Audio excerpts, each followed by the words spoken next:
నమస్తే welcome to the view point. స్వేచ్ఛలో దుస్తులు భాగం, కానీ దుస్తులు మాత్రమే స్వేచ్ఛ కాదు అని అమృతం ఫేమ్ హర్షవర్ధన్ అన్నారు. కొన్ని రోజులుగా ఇండస్ట్రీలో చర్చనీయాంశమైన సినీ నటుడు శివాజీ కామెంట్స్ పై హర్షవర్ధన్ ఇటీవల ఒక ఇంటర్వ్యూలో మాట్లాడారు. ప్రస్తుతం హర్ష కామెంట్స్ సోషల్ మీడియాలో వైరల్ అవుతున్నాయి. సున్నితమైన విషయాన్ని బాగా వివరించారంటూ సోషల్ మీడియాలో హర్షవర్ధన్ కు మంచి సపోర్ట్ వస్తుంది. హర్షవర్ధన్ మాట్లాడుతూ, దొంగల మనసు మార్చే కన్నా ఇంటికి తాళం వేసుకోవడం ఉత్తమం. అది నా చేతిలో ఉన్న పని.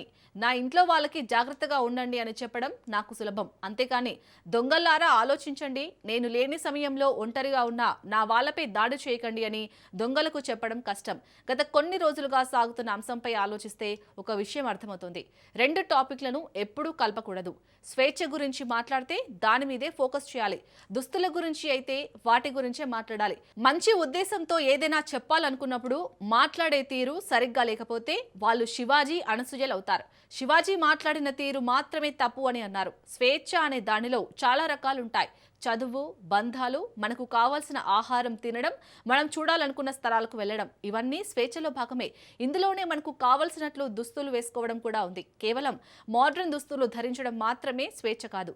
వాటి గురించి మాట్లాడే సమయంలో స్వేచ్ఛ అనే పదాన్ని వాడకూడదు. మనం ఉంటున్న ప్రదేశాన్ని బట్టి కూడా మన డ్రెస్సింగ్ ఆధారపడి ఉంటుంది అని హర్షవర్ధన్ చెప్పారు.